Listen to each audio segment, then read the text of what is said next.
Paz e graça, Deus abençoe, professor da escola bíblica, pastores, amigos, que Deus em Cristo abençoe. Quero dar um abraço aqui, pastor Paulo, que Deus abençoe, tenha acompanhado aí os nossos vídeos, espero estar colaborando aí na escola bíblica dominical.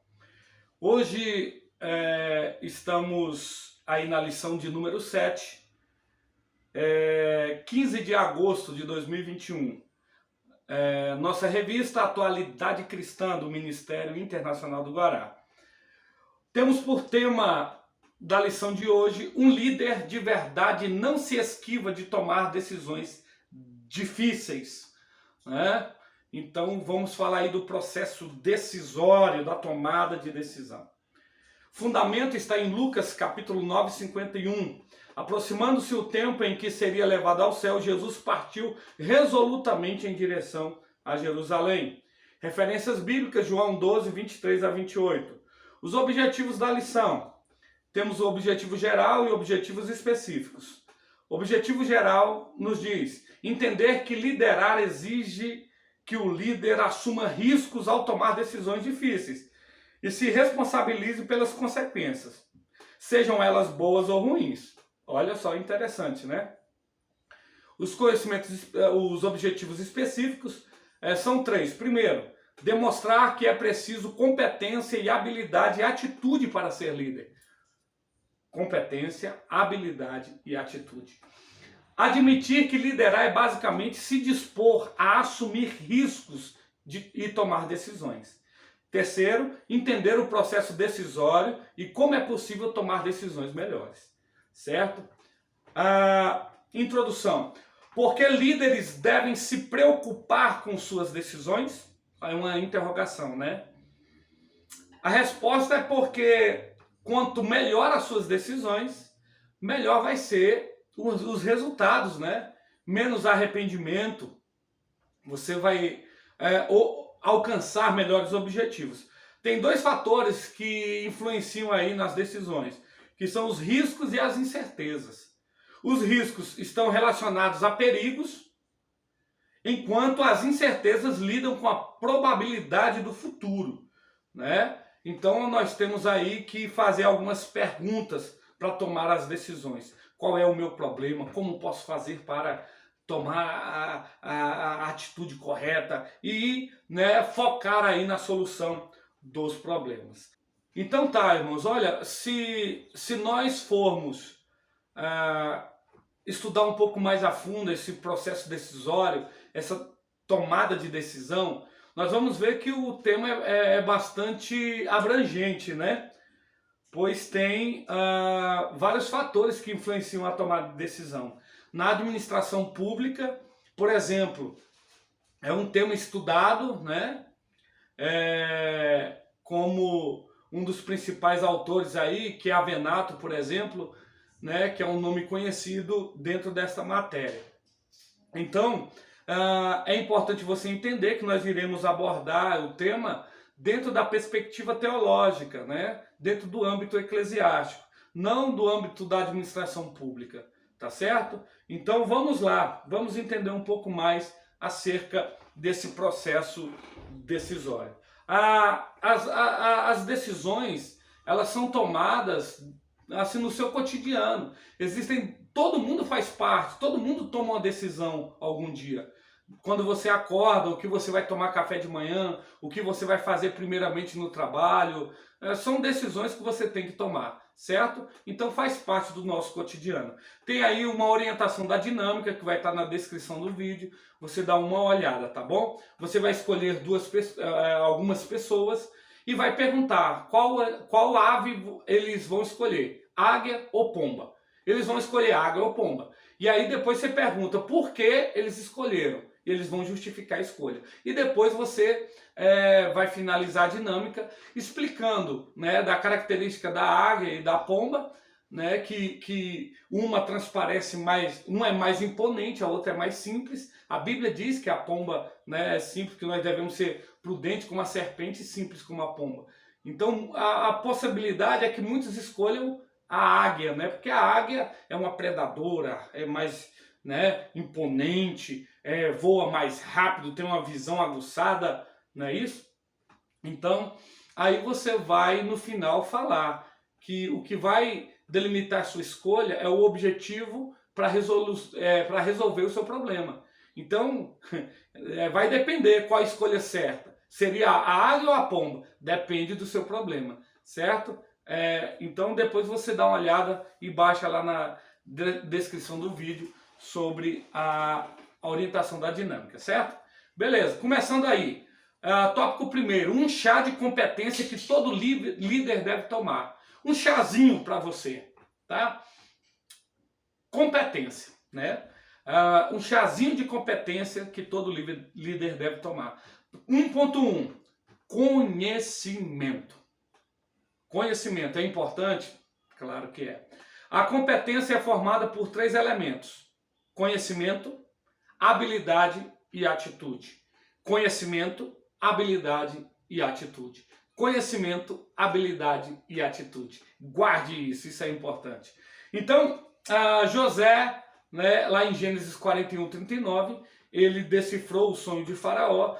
Lá em Daniel 2,47, Daniel interpreta o sonho de Nabucodonosor. Então Deus dá o conhecimento para que eles venham interpretar ali aqueles sonhos. Conhecimento a qual os outros não tiveram, né? Deus deu exclusivamente para esses homens para que eles viessem ali a interpretar esses sonhos. Eu trouxe aí o conceito de conhecimento, ato de perceber ou compreender por meio da razão ou da experiência.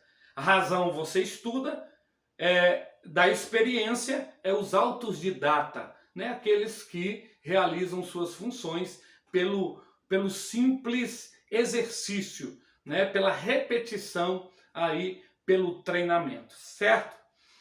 Trouxe aí algo que está fora da lição, não é o tema, o objeto principal da lição, mas tem tipos de conhecimentos.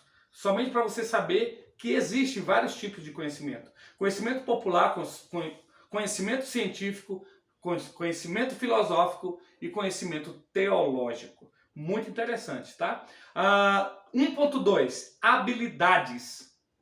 A habilidade é aperfeiçoada pela prática, treino, erros e acertos. Então, para você ter habilidade, você tem que treinar, tá certo?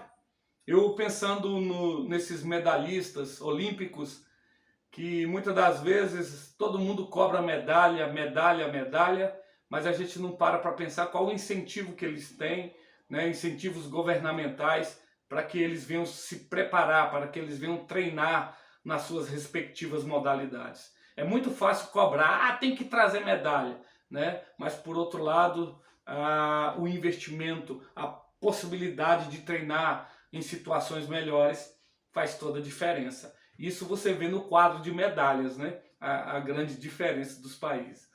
Certo. Então as habilidades, né? É aperfeiçoada pela prática, tem que treinar. Uma pessoa habilidosa é aquela que realiza uma tarefa com maestria, agilidade, né? Exemplo, Davi no Salmo 17, 34 e 36. Caleb está aqui descrito em Josué capítulo 14, versículo 10 ao 12. A Bíblia fala que Caleb, com 85 anos, era uma pessoa hábil, né? Era uma pessoa de extrema agilidade. Aí eu trago aí o conceito também de habilidade para você. 1.3, atitude. Atitude é tomar iniciativa, tomar a atitude, tomar a frente, enfrentar o problema, né? Tomar a atitude é tomar iniciativa, enfrentar o problema de frente, né? Pouco adianta ter o conhecimento, ter habilidade e não tomar atitude, não ter atitude. Não adianta muita coisa. Exemplos, Neemias. Neemias, ele vivia dentro do palácio, copeiro do rei, tranquilo, de boa, sem problema, mas ele se sentiu incomodado. Ele sabia que ele podia fazer algo. Então ele tomou atitude, chegou perante o rei viu ele triste, o rei falou, o que é, rapaz, você está triste? Aí ele contou a situação e o rei o liberou para que ele viesse reconstruir os muros de Jerusalém. Neemias capítulo 2, versículo 3 a 5. Então, ele teve a atitude, a iniciativa. Também trago aí o conceito de atitude para você. Olha que interessante o que eu falei no início: conhecimento, habilidade e atitude. Esses três preceitos estão intrinsecamente interligados, certo? Conhecimento. Você tem conhecimento? Tem, beleza. Você tem habilidade? Tem habilidade. Mas você não tem atitude para agir. O que vai adiantar? Nada. Ah, você tem conhecimento? Tem. Tem atitude? Tem. Mas não tem habilidade. Como é que vai fazer? Não adianta muita coisa. Você tem conhecimento? Não tem. Você tem atitude? Tem.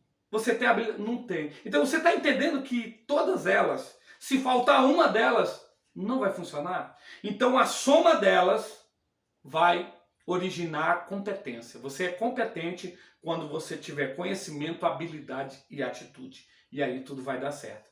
Beleza? Certinho. Aí vem a sinopse primeiro, né? A primeira sinopse. E o tópico 2. O verdadeiro líder. 2.1. Ele decide mesmo sem ter todos os detalhes. Existem algumas decisões que exigem rapidez. Nem sempre teremos todos os detalhes, o que pode gerar uma paralisia devido à sobrecarga de informações. Olha só, são 2 pontos aqui interessantes. Você não ter os detalhes e você ter detalhe demais. Você está percebendo o equilíbrio? Eu gosto muito dessa palavra, equilíbrio, porque cabe em todas as situações, né? Então, se você tem informações demais, o excesso de informação vai te causar uma paralisia. E quando você também não tem informações nenhuma e você tem que tomar uma decisão, isso vai te causar, né, aí uma estranheza, uma dúvida, né, no que fazer. Tá certo? Neemias tomou uma decisão tendo apenas base 2 pontos principais. Quais são eles? Primeiro, o que devia ser feito. Segundo, o que ele podia fazer. O que devia ser feito? Os muros deveriam ser reconstruídos. E o que eu posso fazer? Eu posso fazer isso. Então ele tomou atitude, ele tomou a decisão aí, com poucas informações ele foi lá e fez. Ele não ficou dando desculpa, é difícil, não vou ter ajuda, não sei o quê, tem Sanbalat e Gesem para me atrapalhar. Não tem nada disso, né? Ele foi com um objetivo e realizou. Está lá em Neemias 2, capítulo 6, certo? Aí, quando eu falo que tem que tomar algumas decisões que você tem que ser rápido, né? Você tem que tomar umas decisões imediatamente. Eu não quero dizer que você não deve analisar, que você deve tomar decisões aleatórias. Não, mas você deve tomar a melhor decisão possível. Com as informações que você tem, né? No tempo que você tem que ser racional, você tem que tomar as decisões da melhor forma possível. Não levando em conta somente a emoção. Tem gente que toma decisões influenciada por emoção. Tá alegre demais, toma uma decisão, vai dar errado. Tá triste, tá decepcionado, toma uma decisão, vai dar errado também. Né? Porque nós não podemos sofrer influência de emoção, né? Nós temos que ser racional. É claro também, o fator emotivo vale, porque a gente toma decisões também pensando nas pessoas. Então, mais uma vez, o ponto de equilíbrio aí é interessante, certo? 2.2, não ter medo de dizer não. Eu fui numa posse de um determinado pastor e a primeira coisa que ele falou, na primeira fala, ele falou: irmãos, pode ter certeza que eu não vou dizer não para vocês. Olha só, que promessa difícil, hein? Não dizer não. É complicado, porque muitas das vezes o líder tem que aprender a dizer não. Neemias disse não para aqueles que tentavam atrapalhar. Sanbalat e Gesem queria atrapalhar a obra, né? Queria tirar ali, atrapalhar o andamento da obra. Neemias capítulo 6, versículo 2 a 4. E Neemias falou: não senhor, eis que estou fazendo uma grande obra, de maneira que não posso parar. Né? Então não deixe que essas coisas atrapalhem o andamento da obra. Tenha foco, né? Tenha atitude para resolver os problemas. E no momento adequado, diga não. Diga não, aprenda a dizer não. Você é líder, cabe a você esta orientação aos seus liderados. E em muitas delas você tem que aprender a dizer não. Aprenda uma coisa: jamais nós agradaremos a todos. Existe uma pesquisa que diz que se o pastor e o líder tiver a aprovação de 51% dos seus liderados, ele é um excelente pastor, né? Então, olha aí a dificuldade, né, de você agradar a maioria. Sempre surgirão obstáculos, isso é certo. Não vai ser mar de rosas, não vai ser bonança. Vai ter situações difíceis, problemas difíceis de se resolver, né? E ainda mais quando a gente fala nesse conhecimento teológico, nessa convivência, né? Dentro aí dessa convivência eclesiástica dentro da igreja. Esteja focado no objetivo, né? E você tem que ter foco. Não adianta você ter 1000 problemas para resolver, não sabe o que resolve, fica perdido, não adianta. Se você tem 1000 problemas, foca em um, resolve aquele. O mais importante, o que quem sabe muitos dos outros está relacionado a ele. Você foca, tal, resolve, e aí depois você vai focando e resolvendo os problemas gradualmente. Ninguém nunca consegue fazer tudo de uma vez só, né? E sempre vai ter aí os obstáculos, né? Você tem que focar aí no objetivo e saber dizer não. 2.3. Escolha quais batalhas vale a pena lutar.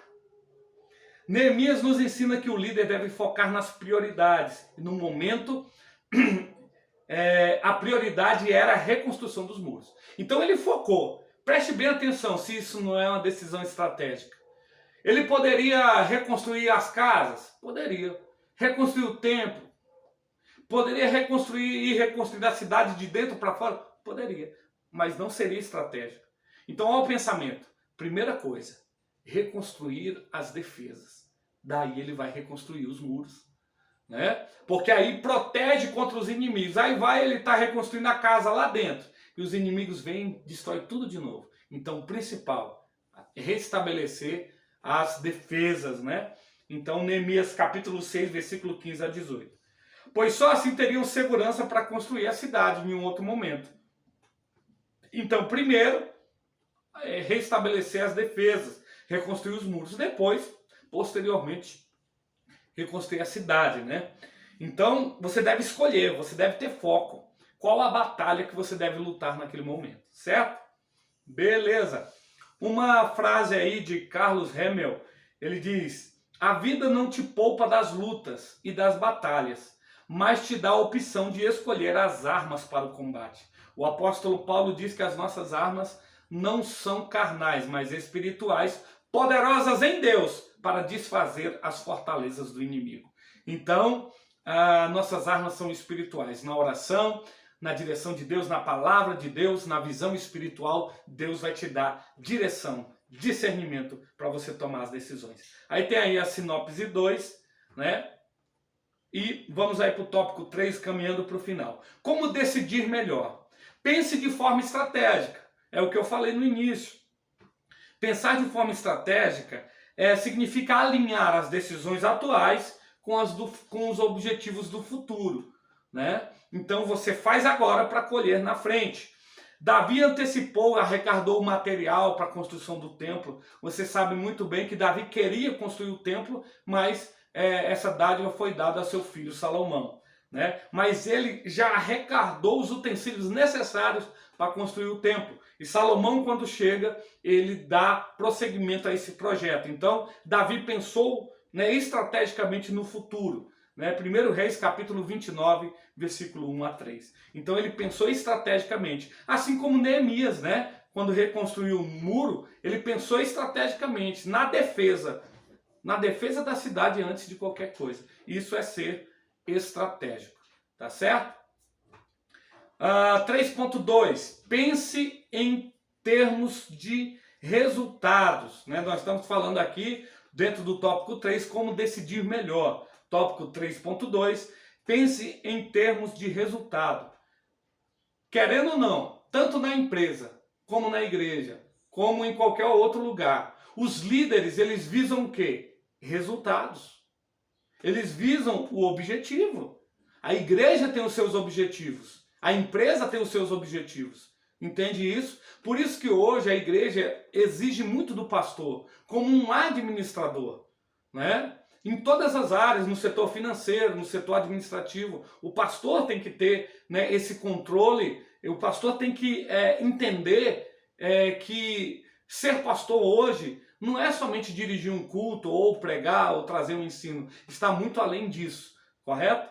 Então, pense em termos de resultado. Ao tomarmos uma decisão, temos que analisar os impactos que elas terão no futuro. Você vai ter que arcar com a consequência. Se você toma uma decisão hoje, amanhã vai vir um resultado. E aí, você está preparado para resolver? É por isso que nós temos que tomar cuidado, né, com as nossas decisões. E uma das perguntas, a gente falou que a gente tem que saber fazer perguntas importantes. A decisão vai resolver, vai melhorar ou vai piorar a situação? Se eu tomar tal decisão. Eita, vai piorar, então não vou tomar. Não, vai melhorar sim alguns... Então, né, você vai dosar ali, você vai se perguntar isso, né, se realmente vai melhorar. Quando José aconselhou Faraó a guardar os mantimentos, ele antecipou uma solução para um problema futuro, em Gênesis 41, verso 36. Então ele falou, vamos estocar, vamos guardar, porque vai vir a escassez aí. Então ele se antecipou. Isso é pensar estrategicamente, correto? Beleza, então. É muito interessante isso. 3.3. Pensar em termos de pessoas. Preste atenção. Talvez alguém da administração pública pense, talvez nem concorde muito com esse tópico, que as nossas decisões nós temos que avaliar e pensar nas pessoas. Mas só que até na administração pública já foi comprovado que o funcionário que ele trabalha bem, que ele trabalha satisfeito, ele rende mais, né? Então temos sim que pensar nas pessoas. Hoje muitos empregadores não pensam no bem-estar dos seus funcionários. E eles trabalham mal-humorados, não conseguem render bem no trabalho, né? É uma série de problemas, né? Tome as decisões pensando nas pessoas, qual o impacto que terão nas vidas das pessoas. Daniel reconheceu o trabalho de seus amigos. Daniel, quando ele recebeu um cargo de importância, primeira coisa, ele pensou naqueles, né, que o ajudaram, nos seus amigos. E aí colocou para exercerem também funções importantes ali, né?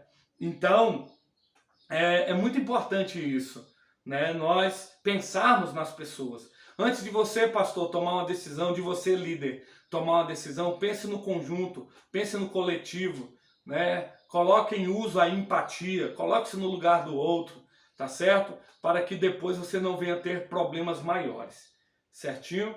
A sinopse 3, né, é como melhorar. Ao tomar decisões, devemos avaliar quais impactos terão na vida das pessoas.